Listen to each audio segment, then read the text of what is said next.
So ఇవాళ ఒక కీలకమైనటువంటి అంశాన్ని మీతో చర్చించడానికి రావడం జరిగింది.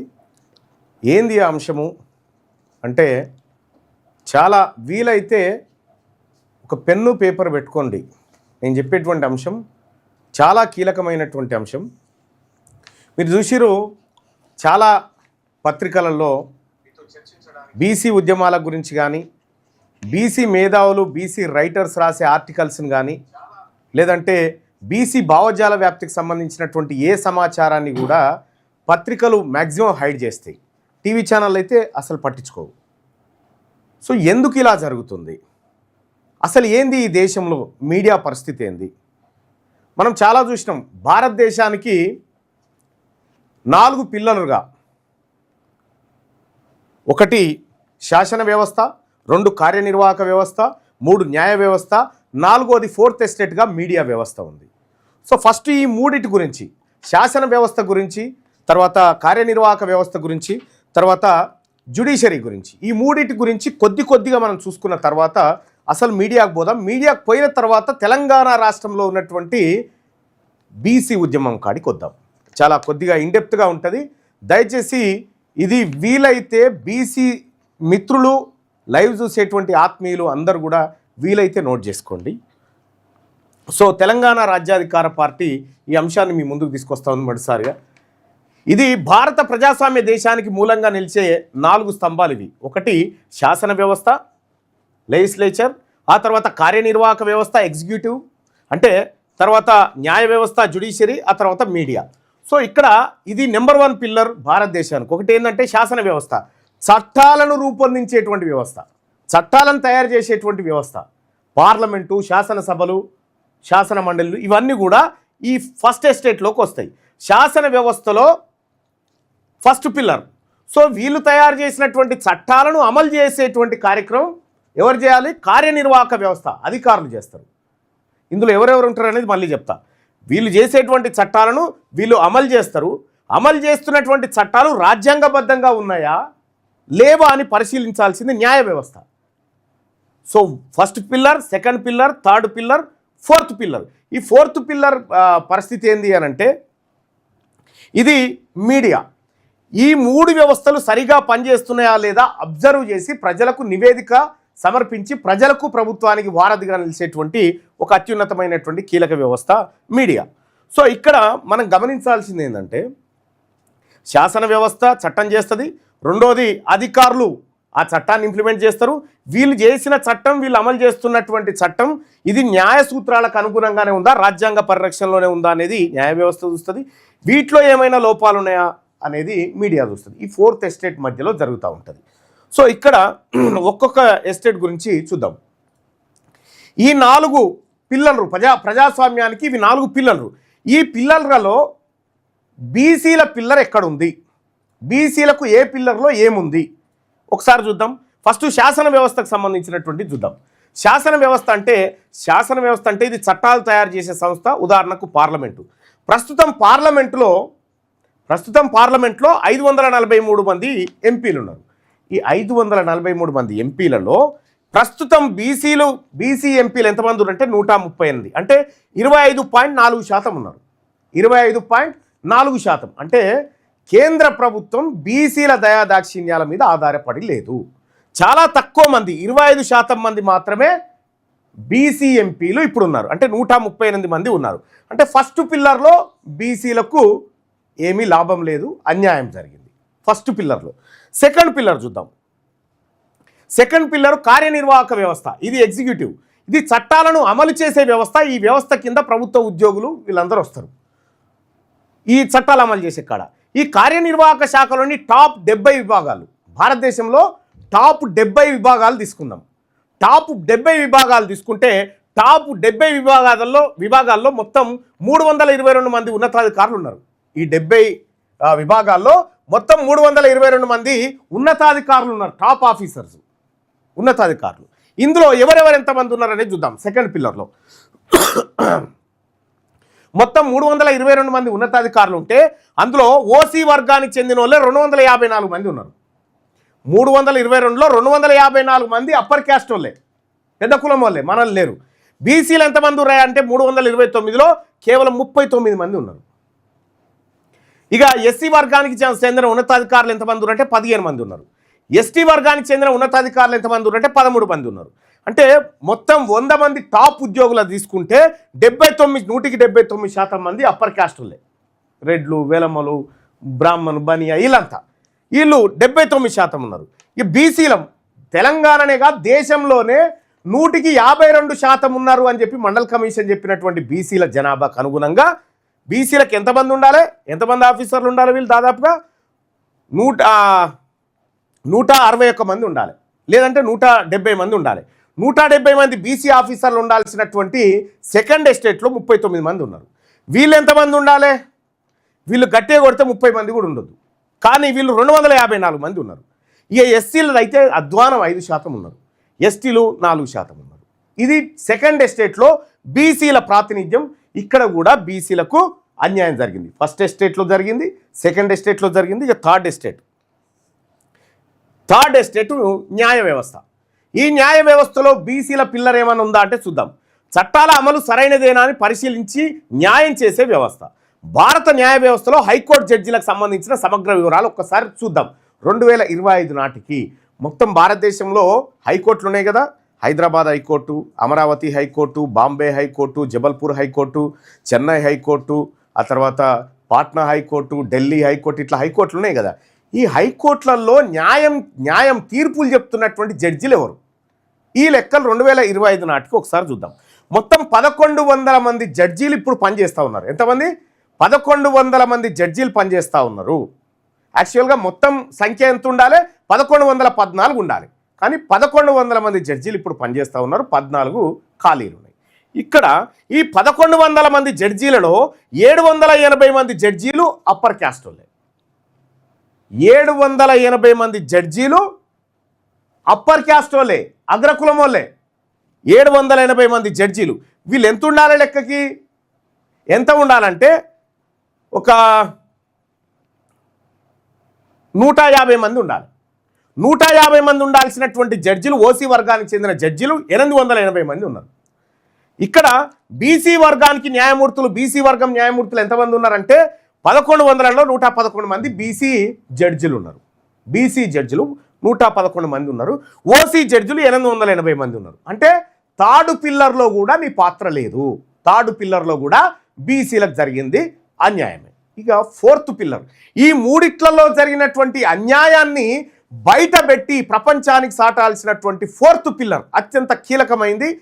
ఇటు శాసన వ్యవస్థలో జరిగిన లోపం, అన్యాయము, ఇటు ఎగ్జిక్యూటివ్లో జరిగినటువంటి అన్యాయం, ఇటు న్యాయ వ్యవస్థలో జరిగిన ఈ 3 అన్యాయాలను ప్రజలకు చూపించాల్సినటువంటి ఫోర్త్ మీడియాలో ఏం జరిగింది బీసీలకు అనేది ఒక్కసారి చూద్దాం. ఇక్కడ మీడియా అంటే మీ అందరికీ తెలుసు. కొన్ని వాటర్ తెచ్చిపెట్టాను. మీడియా అంటే మీ అందరికీ తెలుసు. Just open. మీడియా అంటే మీ అందరికీ తెలుసు. పత్రికలు, మీడియా కొందాగి పత్రికలు, మీడియా, వార్తా ఛానళ్ళు, ఆ తర్వాత వెబ్సైట్లు ఇప్పుడు వచ్చినాయి అనుకోండి. ఆ తర్వాత వారపత్రికలు, దినపత్రికలు, ఇవన్నీ కూడా వస్తాయి. మనం ఒకసారి నేషనల్ మీడియాను చూద్దాం. ఈ ఫోర్త్ ఎస్టేట్లో బీసీల ఎస్టేట్ ఏమన్నా ఉందా ఒక్కసారి వీటిని పరిశీలిద్దాం. ఇది మీడియా, నేషనల్ మీడియా ఎవరి చేతిలో ఉందో ఒకసారి చూసుకుందాం. Fourth estate NDTV 24/7 Gautam Adani చేతిలో ఉంది. ఆయన బనియా వైశ్య సామాజిక వర్గం ఓసీ. ఈటీవీ నెట్వర్క్ రామోజీరావు చేతిలో ఉంది. ఆయన కమ్మ సామాజిక వర్గం ఓసీ. సాక్షి టీవీ వైఎస్ జగన్మోహన్ రెడ్డి చేతిలో ఉంది. రెడ్డి సామాజిక వర్గం OC. Republic TV Arnab Goswami బ్రాహ్మణ సామాజిక వర్గం ఓసీ. కలంజర్ టీవీ కనిమొలి ఇవ్యంగా బ్రాహ్మణ మిశ్రమం కలిసి ఉంది, ఇది ఓసీ. ఆ తర్వాత పీటీసీ న్యూస్, ఆ తర్వాత సుఖ్బీర్ సింగ్ బాదల్ జాట్ ఆయన, ఆ తర్వాత Kranti TV OC. Pride east OC. Mathrubhumi Nair OC. Network 18 digital OC Mukesh Ambani. The Quint OC. NDTV digital OC. India Today digital OC. Zee digital Baniya OC. Jio star Vaishya Mukesh Ambani OC. Sun digital ఇవ్యంగా బ్రాహ్మణ మిశ్రమం వీళ్ళిద్దరు కలిసి ఉన్నారు, ఇందులో బీసీలు వాళ్ళు కలిసి ఉన్నారు, ఓసీ. ఇక times internet OC, ABP digital OC, catch news పత్రిక ఇది ఓసీల చేతిలో ఉంది. అంటే నేషనల్ మీడియాలో ఓసీల మీడియాలు చూడండి. ఇక ఇంకా కొన్ని నేషనల్ మీడియాలో ఓసీ వర్గాల వాటా ఎట్లా ఉందంటే 100% మీడియా వాళ్ళదే, బీసీ వర్గాల వాటా శూన్యం.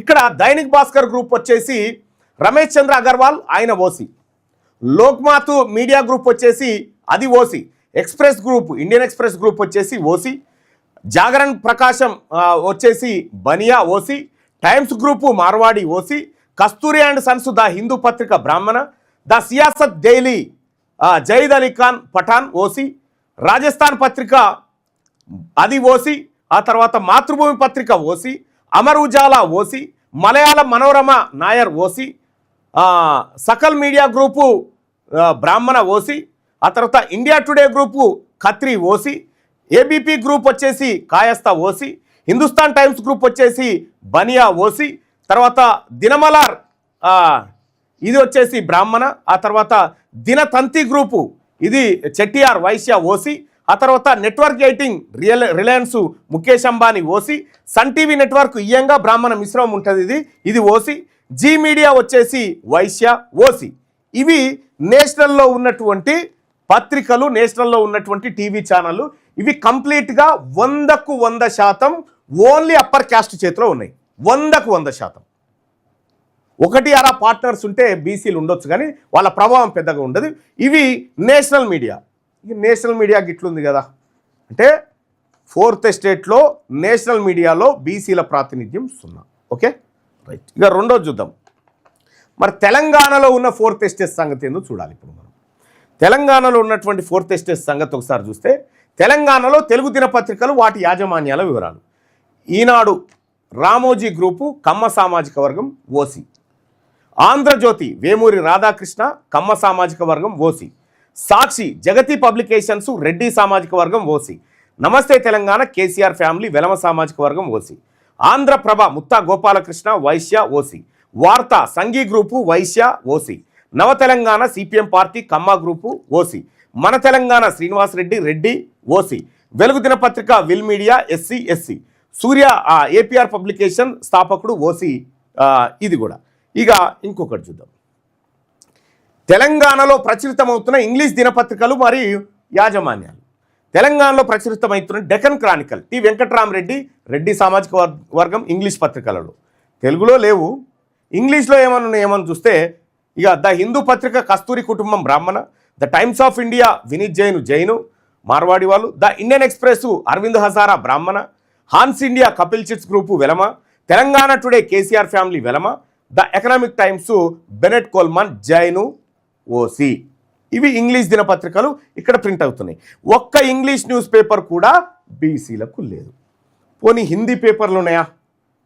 తెలుగు పేపర్ లేవు, ఇంగ్లీష్ పేపర్ లేవు, హిందీ పేపర్లు ఉన్నాయా చూస్తే తెలంగాణలో ప్రచురితం అవుతున్న హిందీ దినపత్రికలు మరియు వాటి యాజమాన్యాలు. స్వతంత్ర వార్త రవిప్రతాప్ రెడ్డి ఆయన కీలక పర్సన్, ఇది రెడ్డి సామాజిక వర్గానికి సంబంధించింది, లేదంటే గిరీష్ సంఘీకుంటే వైశ్య ఓసీ. డైలీ మిలాప్ రాజీవ్ లోహియా మార్వాడి, హిందుస్థాన్ టైమ్స్ శోభనా భారతీయ బిర్లా మార్వాడి, నవభారత్ టైమ్స్ జైన్ కుటుంబం వినీత్ జైను. అంటే ఒక్క హిందీ పేపర్ కూడా బీసీలకు లేదు. ఇక తర్వాత ఉర్దూలో ఉన్నాయేమో చూద్దాం పోని. తెలంగాణలో ప్రచురితం అవుతున్న ఉర్దూ దినపత్రికలు మరియు యాజమాన్యాలు. పత్రిక పేరు వచ్చేసి సియాసత్ డైలీ అది సయ్యద్ కులానికి సంబంధించినటువంటి వాళ్ళది ఓసీ. ఎతమాద్ డైలీ ఏఐఎంఐఎం పార్టీకి సంబంధించిన సయ్యద్ ఓసీ. మున్సిఫ్ పబ్లికేషన్ షేక్ వాళ్ళది ఓసీ. ఆ తర్వాత రైమో ఈ దక్కన్ సయ్యద్ వాళ్ళది ఓసీ. ఆదాబ్ తెలంగాణ ఆదాబ్ పబ్లికేషన్స్ క్యాష్ ఓసీ.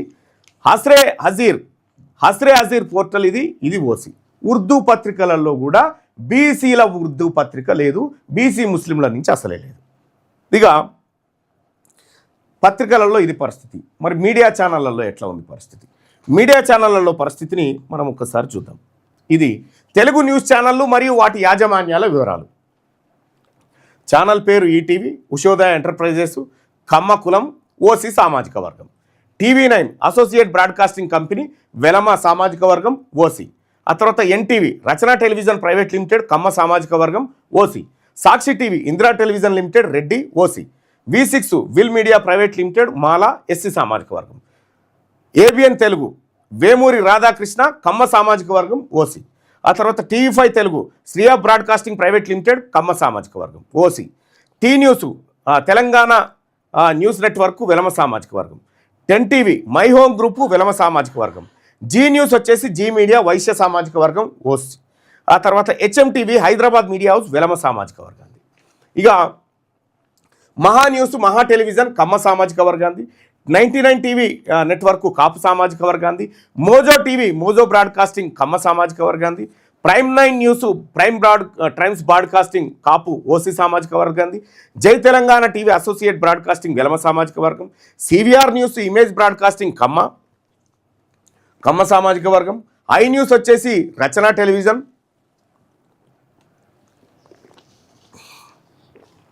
కమ్మ సామాజిక వర్గం. తర్వాత దాన్ని వెలమ వాళ్ళు తీసుకున్నట్టుగా తెలుస్తూ ఉంది. ఇక స్టూడియో ఎన్ నార్నే నెట్వర్క్ కమ్మ సామాజిక వర్గం. బిగ్ టీవీ రెడ్డి సామాజిక వర్గానికి సంబంధించి. అంటే మొత్తం తెలంగాణలో ఉన్నటువంటి 20 వార్తా ఛానళ్లలో ఒక్కటి కూడా బీసీలకు సంబంధించినటువంటి వార్తా ఛానల్ లేదు. నేషనల్ మీడియాలో సున్నా, తెలుగు పత్రికలలో సున్నా, తెలంగాణలో ప్రచురితమవుతున్న ఇంగ్లీష్ పత్రికలలో బీసీల పత్రిక సున్నా, హిందీ పత్రికలలో సున్నా, ఉర్దూ పత్రికలలో సున్నా, తెలుగు మీడియా ఛానళ్ళల్లో కూడా సున్నా. సో ఇక్కడ వరకు 4th ఎస్టేటు ఎవరి చేతుల్లో ఉందో మనకు అర్థమవుతూ ఉంది కదా. ఇక దీన్ని అడ్డం పెట్టుకొని వీళ్ళు చేసింది ఏందో చూద్దాం. ఈ వార్తా ఛానళ్ళను మేపుతున్నది ఎవరు? ఈ వార్తా ఛానళ్ళకు పోతున్న అడ్వర్టైజ్మెంట్ల సొమ్ము ఎవరిదంటే మనదే. 100% మనమే, ప్రేక్షకుల మనమే. మనని చూపెట్టే వాళ్ళు అడ్వర్టైజ్మెంట్లు పైసలు సంపాదిస్తూ ఉన్నారు, ప్రభుత్వం దగ్గర తీసుకుంటా ఉన్నారు. ఇక్కడ అధికారులు మీ సమస్యలు పట్టించుకోవట్లేదా? నెలల తరబడి మిమ్మల్ని ఇబ్బంది పెడుతున్నారా? మీ సమస్యకు ఎవరు స్పందించట్లేదా? సమస్య ఏదైనా ఎక్కడి నుంచైనా వెంటనే క్యూన్యూస్ కాల్ చేయండి. మీ తరఫున మేం బాధ్యత తీసుకుంటాం. కాల్ చేయాల్సిన ఫోన్ నెంబర్ 8499019921. పబ్లిక్ వాయిస్, సామాన్యుడి ప్రశ్నాస్త్రం. ప్రతి గురువారం ఉదయం 10 గంటలకు మీ క్యూన్యూస్ HDలో నవంబర్ 6 నుంచి ప్రారంభం.